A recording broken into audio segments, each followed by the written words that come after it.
And now we have a dynamic duo. It's Superhero Morning. So the first half of our dynamic duo is Ed Cooper, backed by popular demand. And then midway through, he will zoom into a phone booth, come back out as Sarah Weckusen. So, Ed Cooper, come on down.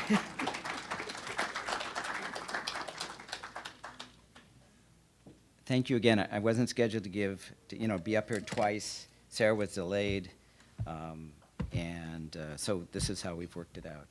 And I have to switch, if it's okay.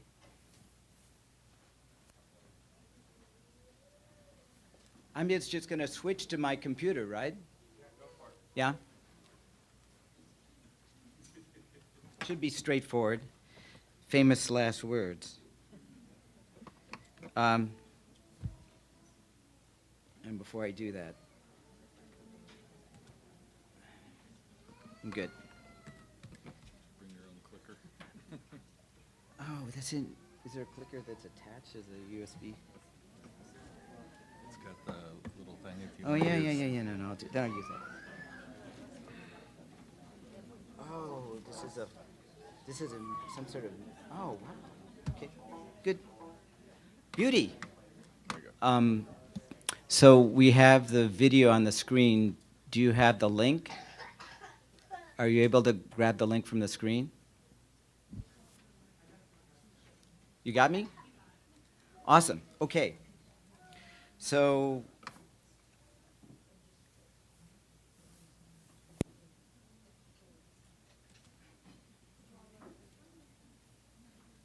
last little thing.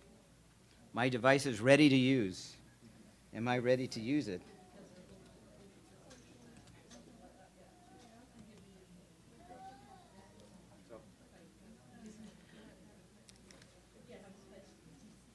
So I'm going to go ahead and start and really begin by thanking all the families that are here and the ones that are available online. I hope the online link is working now. And to recognize that the people in the room are important, but they're part of a larger group. That this year we passed 600 as the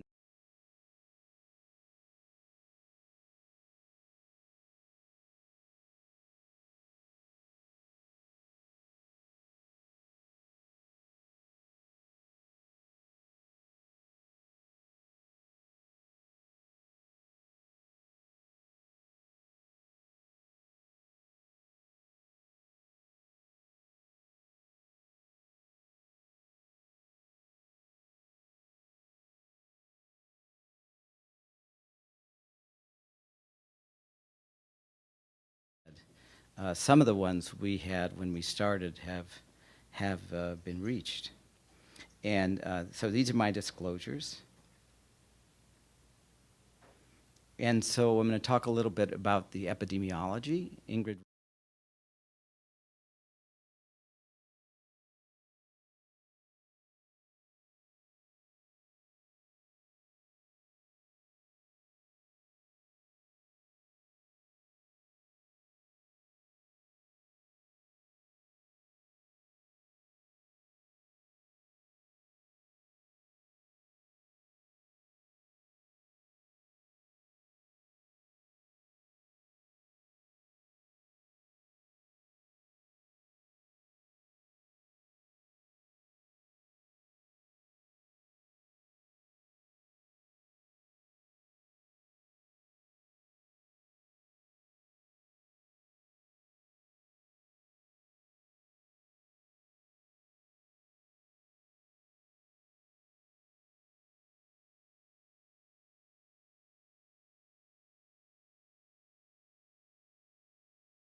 smaller than Minnesota and slightly bigger than South Carolina. So USA plus Canada has 67 times as many people. But in part because they're smaller, they were able to do something we haven't done here in the US, is they enrolled every baby and every young child up to age 3 in a study for 3 years if they had a seizure that required medication. And they learned some interesting and surprising things. Some were expected. SCN1A, the gene that causes Dravet, was among the most common causes of seizures in young children.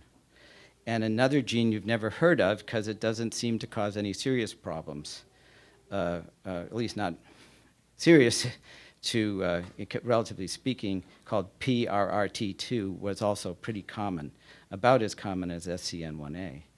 But KCNQ2, and this is the first sort of robust epidemiological data published, was about 1 in 26,000. And the entry criteria for this study excludes some patients, excludes all the patients with the less common gain of function where seizures aren't early or aren't prominent. And so this is helpful because you can multiply and you can figure out certain things. And this is the second study from our wonderful colleagues at Boston Children's, including Ann Paduri, where Heather Olson was the first author. And they collaborated with a group defined around the diagnosis Odahara syndrome, which some of your children may have been told they fit at one point. And they collected their patients. It's a big center over a number of years, and they came up with around 30, and 28 underwent genetic testing. And of those, 10, or slightly more than a third, had KCNQ2, and that was by far the most common cause of Odahara syndrome, where the entry criteria is seizures in the first 3 months of life. So that's start of seizures, onset. So that's a much broader and later range than KCNQ2, and but still, even by those criteria. And Odahara includes some very different disorders with brain malformations and things like that, and that's, but nonetheless, that's where we stand. That's helpful information. And here's a completely different study by some young pediatric epileptologists, actually neonatal epileptologists, people who work in the NICUs and a few centers that have created roles for neonatal neurologists. And you can see they're scattered in a few places out on the West Coast, East Coast, and led by Renee Shellhouse, who's in Ann Arbor at their Children's Hospital in Michigan. And this study had far more patients. The entry criteria were seizures in the first month of life, and they gathered 600 patients in their own NICUs that were diagnosed with seizures. Now, most seizures in babies are not caused by a genetic mutation. They're caused by a lack of oxygen getting to the brain, or a stroke, or bleeding, or infection, or structural things that you can diagnose easily on an MRI that's done on those babies all the time. But there are about roughly 45, or about 7.5%, that didn't have any of those things that can be readily excluded by a good pediatric neurologist during the first few days of life with blood tests and MRI. And so of those, and again, not all babies, even in this group and even in these great centers, gets genetic testing. But of the 12 that fulfilled criteria for this self-limiting neonatal onset epilepsy, or BFNE, 6 were tested, half of them were tested, and 4 had KCNQ2 or 3 diagnosed. That's consistent with older studies. And 35 had what we would call epileptic encephalopathy, perhaps developmental and epileptic encephalopathy. And again, not all were tested, but of the 29 tested, 10 had KCNQ2. So these studies, these are numbers we didn't have when we formed our groups, and they're very helpful to us. What can you conclude? And I want to give credit to Ann Berg, who really taught me how to think about this a few years back when we were working together more closely. And it means that in use in Canada, we can say there are about 200 new patients a year. Um, and that means there are about 2,000, because very few of these babies pass away. Some do, and that's a factor, but just roughly about 2,000 children under the age of 10. And it means our penetration of this patient group is far from complete, even for all the work we've done as a group and all the good centers that people have tried to recruit patients. And I kind of showed that those maps of where the centers, where the work's being done, those were population density maps. And the point is, yesterday I made the point that this is a random thing. Well, it's random where it happens in space. And most patients are born in community hospitals that aren't in easy access of Boston Children's or UCSF or Stanford or even Baylor in Texas. And so we're not doing as well as we can do in the future now that we have things to offer potentially at getting access to testing and getting patients into participation.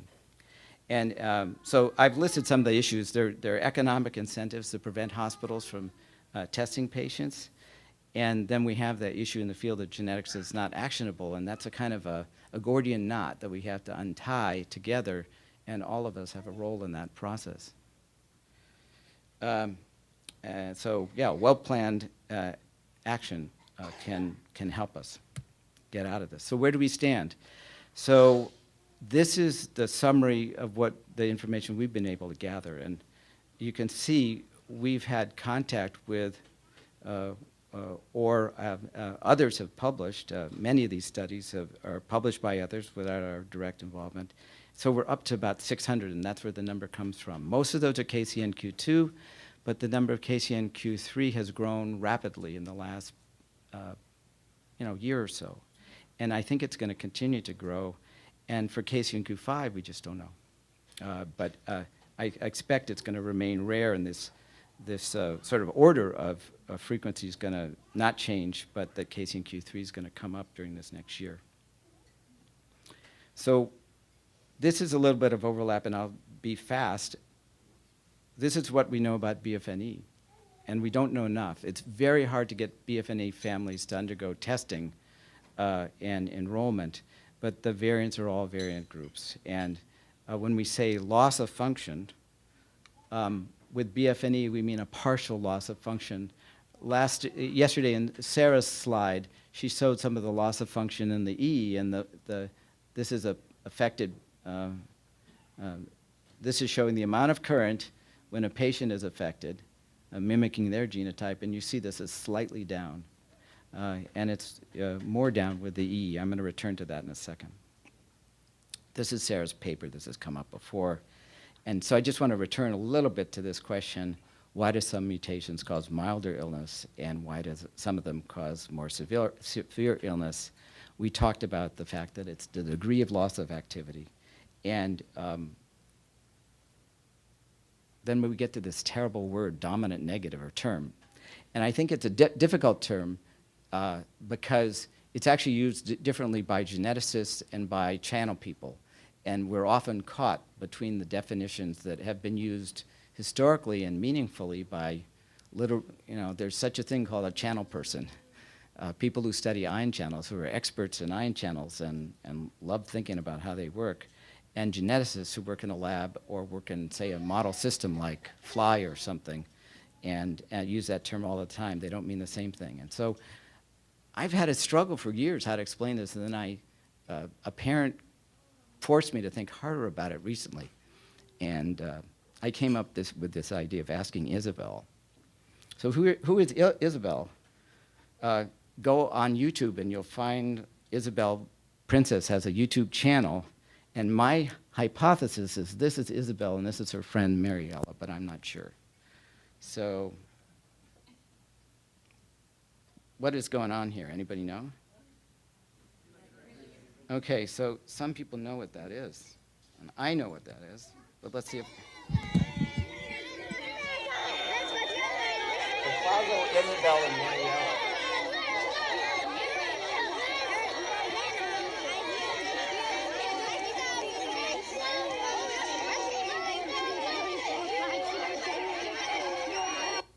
it show what happened? What happened? Mariel fell down, right? So, I could show it again, but the point is we got the point. So ion channels are not involved with 2 partners, but with 4, these type of ion channels. And so what makes the more severe illnesses severe is that that mutant gene, that Mariella gene, slows the whole channel down. And so that's what's shown here. Here's one subunit, and here's how the subunit folds together with 3 other subunits to make sort of like a basket around where the middle is where the ion channels, the true ion channels in the middle. And there's a tiny little hole in the middle of this big machine, and the 4 subunits work together like in a 3-legged race with 4 people tied together to allow ions to flow. And so that means, and it's a sort of random process how the channels form out of the wild type, the normal, the typical subunits, and the mutant ones. But the bad mutations that cause the severe illness are the ones that happen to be in places that prevent the whole channel from working. There are milder mutations that don't prevent it. The team works okay. It's not perfect, but it's good enough to have a self-limiting phenotype. But in the cases where one of the subunits kind of falls down, you get a big delay and a loss of function. And there are a few locations, once you have that in mind, it's not hard to figure out which sorts of places would cause a bad problem. They're the places that are right in the middle where the ion channels have to pass and where the 4 subunits have a sort of equal shared role in allowing that to happen. And they're in the places that are involved in, I call it sensory mobilization, but this is the thing that has to move and tug and cause, this is how the channel closes. It's a little bit like the flap on your home toilet. There's a part where it flaps together where these 4 parts of the basket come together to form a block. And you pull on the handle of the toilet and causes something to move and the flap opens. Well, that's how channels work, and all 4 subunits have to do that together as a team for ions to flow. And so there's a 3rd location, and that's more complicated to explain. We'll return to that later. The science is very new, but that's the basic idea. There's some spots where you can just look at the channel if you educate yourself on its shape, and you can predict that there's a high likelihood that that's going to be dominant negative. It's going to slow the whole process down, and it's going to cause a severe phenotype. This is some of the math behind it. I'm going to skip this. But the point is now, when we have 200 mutations, well, this is from 2016 when we had 200. Now we have a bit over 350. We now know that the severe ones are all clustered in those key locations, the dominant negative locations where the whole channel can be poisoned by one bad subunit, one Mariella subunit. It's not its fault. It's the mutant subunit that is blocking the whole process. We can measure that. We've seen examples of this. I'm not going to go over this. But the point is, early in the talk, I showed you an example of a BF&E variant, and I showed the current was up here around 75 or 80% of control. And when you introduce one of these more severe variants that is associated with more developmental problems, you see that the current is very low, as if most of the combinations of subunits result in a non-functional channel. Not all, but most. This is the second way in which the voltage sensor can be affected and cause the channel to be difficult to open. You can get used to this. This is a curve showing the amount of energy it takes, or the amount of membrane depolarization that it requires the channel to open. And this is the channels formed by normal subunits. This is the direction of increased energy, increased force to open. The channel is stuck closed, and these mutations from affected children require more energy to open. What about the ones that don't have the early onset phenotype? This came up yesterday, so I'll be quick. Some of the people in the room know of a child that has an R201C or H or an R198. What's going on there? It has to do with the location of these mutations in that mechanism, that there are certain locations that are key for holding the gate closed that will rely on these residues that are called arginines. If you remove either one of these arginines, you get a channel where the gate flops open more easily. It requires less energy to open, and so ions flow more often. It's a gain of function because the channel, all the parts of the channel are there and operating, but it just wants to stay open. It's like the toilet flap is basically leaking, or a latch. This latch mechanism is removed, and so the cabinet just doesn't want to stay shut. And you can see that before I showed you that the loss of function shift this curve in the leftward direction, my leftward, your rightward. These gain of function shift the opening process to my right, your left, and so as a result, there's more current. And so you can see how now, although we have the same gene and sometimes very similar mutations, we have fundamentally different biological mechanisms, and we need to develop different kinds of treatment, likely, if it's based on mechanism. So it's actually not that hard in most cases to identify these gain of function because there are only a few locations in the channel. They're only in that place where the latch is formed. And I won't explain exactly what this spot means, but this is the latch of the channel. So again, we've talked about this in a number of ways. This is another idea of the spectrum, that there are gain of function. This is increasing function. Phenotype or symptoms are related to the degree of gain of function, and this is a small percentage of the patients.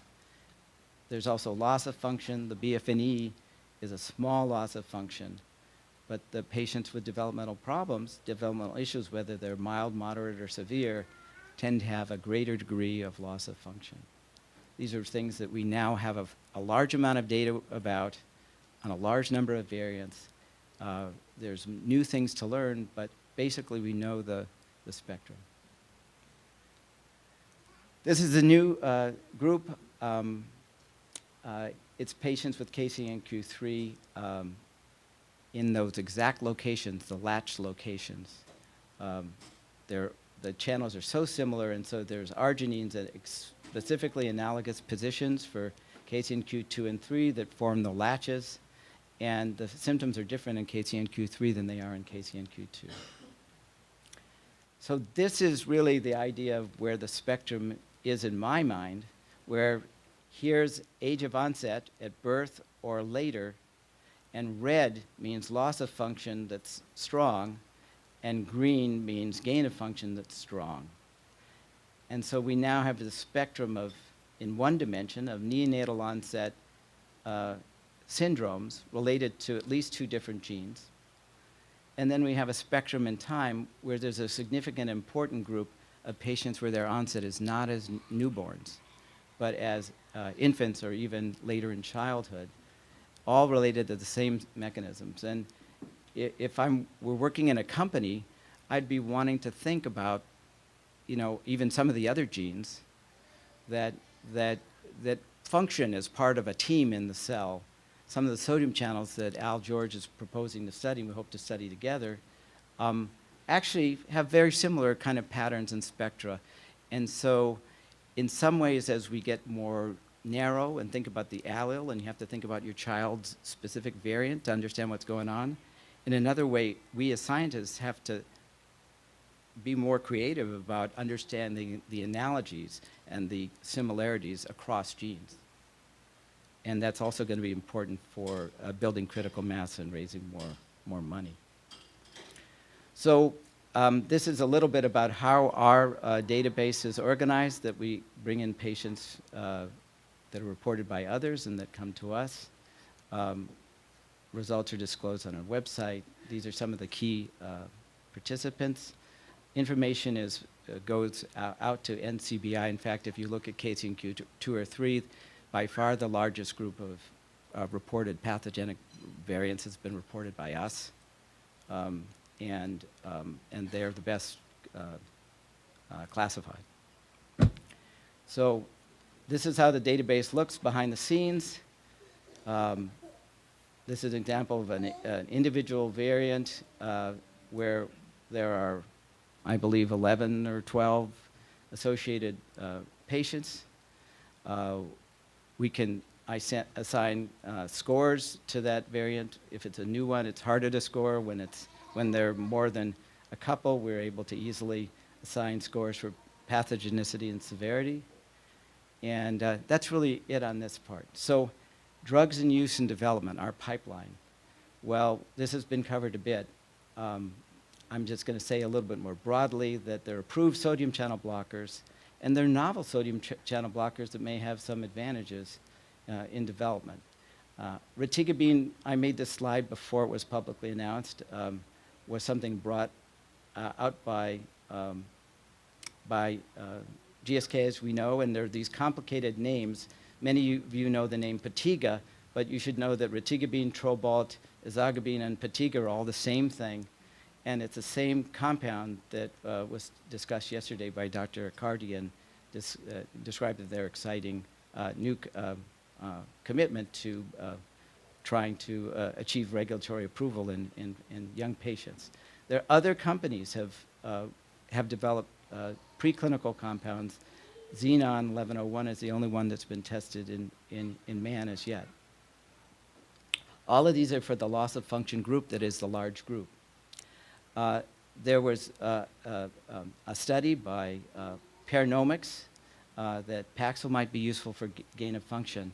I said yesterday, and I'll say again, that there's more to be done to develop more targeted treatments for this new but growing group.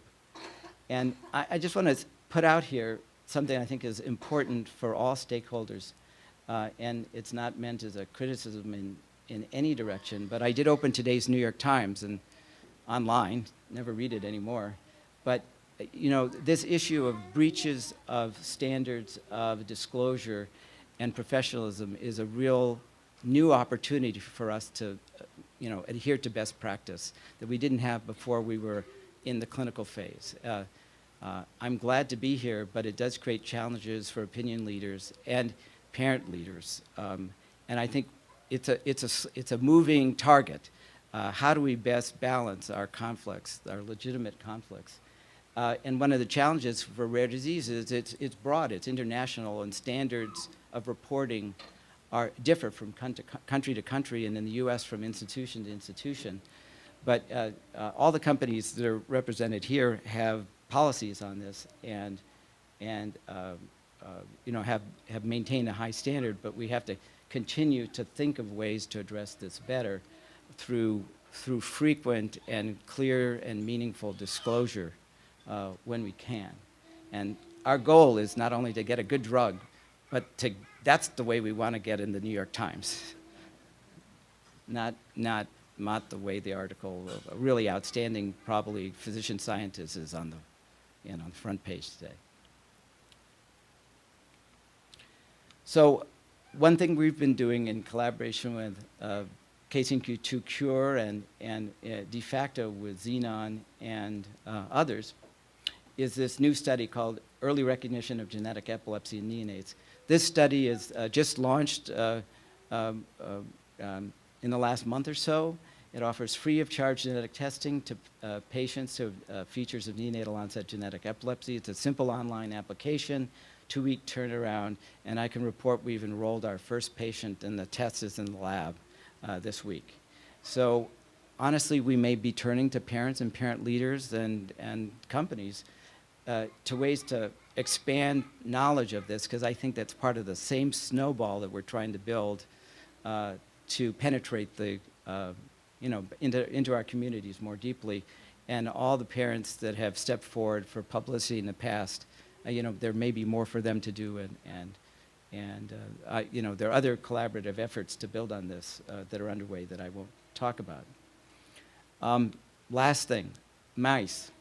And I think it's fair to say that those of us in the lab have struggled a bit to develop mouse models of KCNQ2. It's a severe illness, and the technologies for developing mouse models of severe neonatal onset illnesses are not standardized. And we've made mistakes. Some of them are probably mistakes due to lack of expertise, and some of them are intrinsic to the difficulty.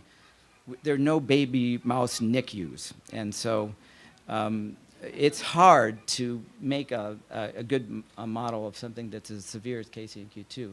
But we have new mice, and you're going to hear more about them over the next year as studies start to roll out. But they're models of BF&E and an EE variant that are very closely related, so we can compare a rather subtle difference between BF&E and EE. There's a model of one of the severe recurrent alleles, the T274M. These are mice that we've read a lot of them. We have initial data. It's not ready to show on the internet, but it'll come out soon, and I think it's going to help us bridge the next steps. And there are other mouse models as well. An interesting one in Australia, developed by Dr. Pachu's group, as was mentioned yesterday, and some others in Japan. And kind of getting these reagents to be shared and most effectively used is a challenge we can meet. But I think we have a lot of new tools. So the summary.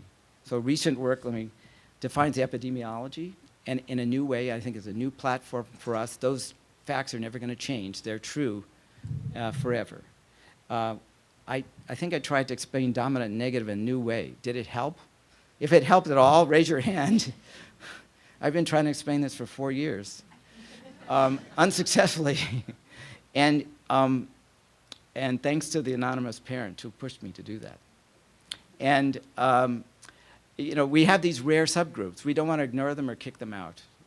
I think that KCNQ2 encephalopathy started as a truly rare disease, and it no longer is. But they're always in our world going to be rarer related disorders. And honestly, we biologists learn from studying those rare alleles. So I think we should be looking for ways to link up with some of the other genes that are studied in Al's, the consortia that Al has pulled together so brilliantly, rather than thinking of ways of splitting off the other KCNQ genes. At least at some level, everybody needs their room of their own, but we have to work together, and those rare diseases can teach us things at many levels. And we have some new tools we've made progress on. So this is a partial list, thanks to every parent that's participated in research with Baylor or without it, and to a long list of collaborators. So thanks.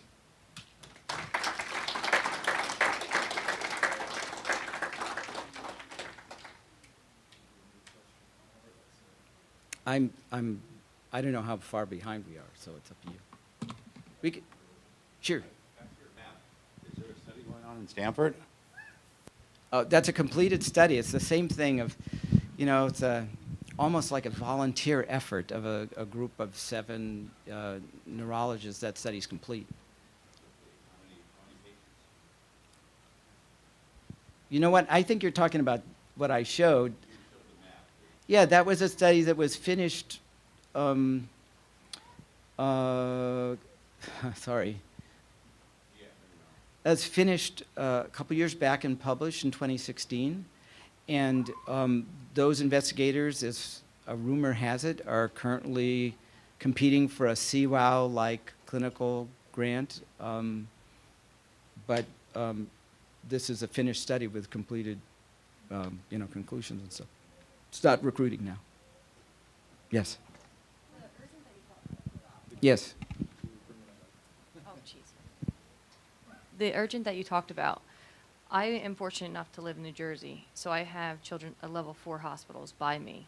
Yeah. How are we getting it out to the parents that don't have hospitals near them? Like, how are you letting local community hospitals know about this availability?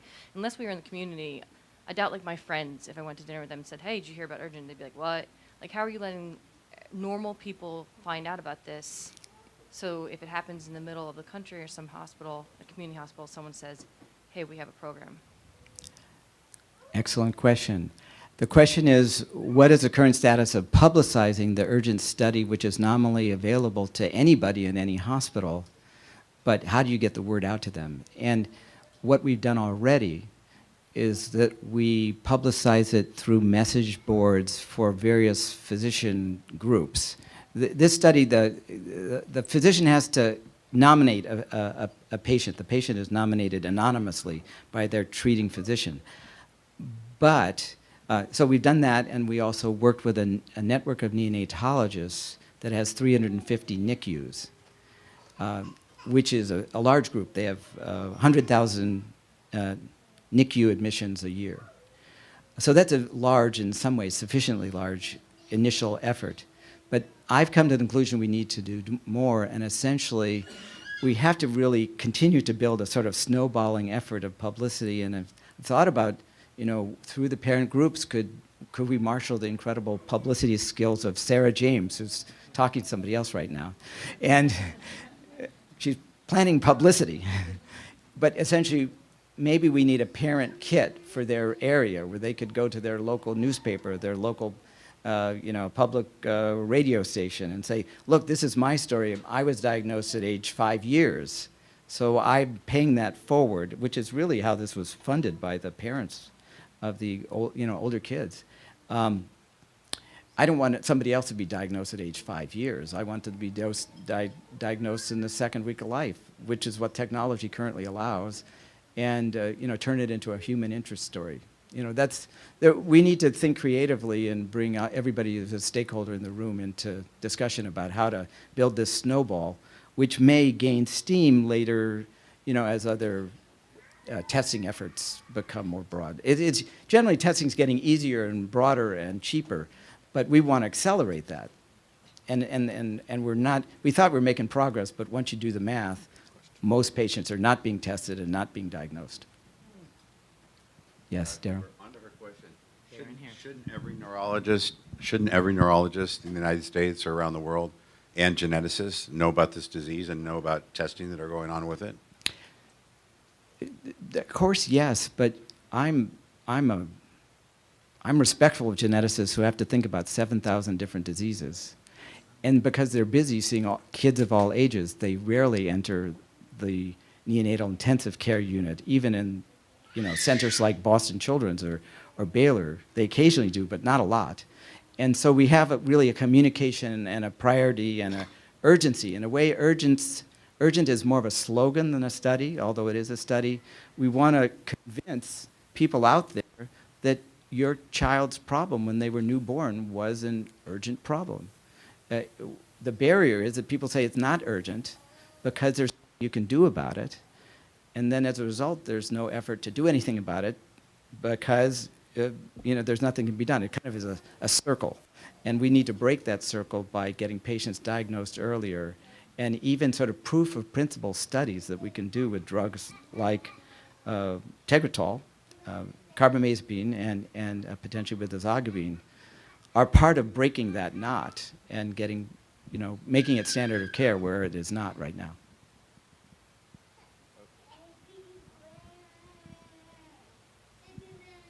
Just going back to that list that you had of compounds that are studied. Yes. There was SF0034. Yes, that was like 2 years ago. That was like big thing, and we heard a lot about it. And Yeah, is let's that talk still about going? private ownership of intellectual and chemical property. Yeah, you. And Dr. Cardi did a wonderful job yesterday. But a private company is working for, and must, they have just like I have an obligation to work for my patients, they have an obligation to work for their stockholders, for their process of they're a company. And so Cyflar owns that drug, and for whatever reason they've decided not to pursue it, it goes away. It's off their website currently. Yeah. Thank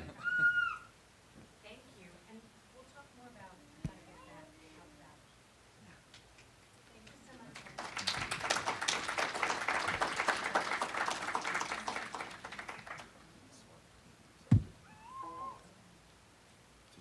Now we have your stunt double. Now things are going to get better. They were great. So just to the point about trying to get that out and about. That's going to be a neurologist question as well, because it's the neurologist who's going in when a child has seizures on day 1 or 2. So figuring out how to get those tests ordered quickly, that seems like a collaboration between those of you who are on the neurology side and those of us who are on the parent/media side. So happy to have conversations about that separately.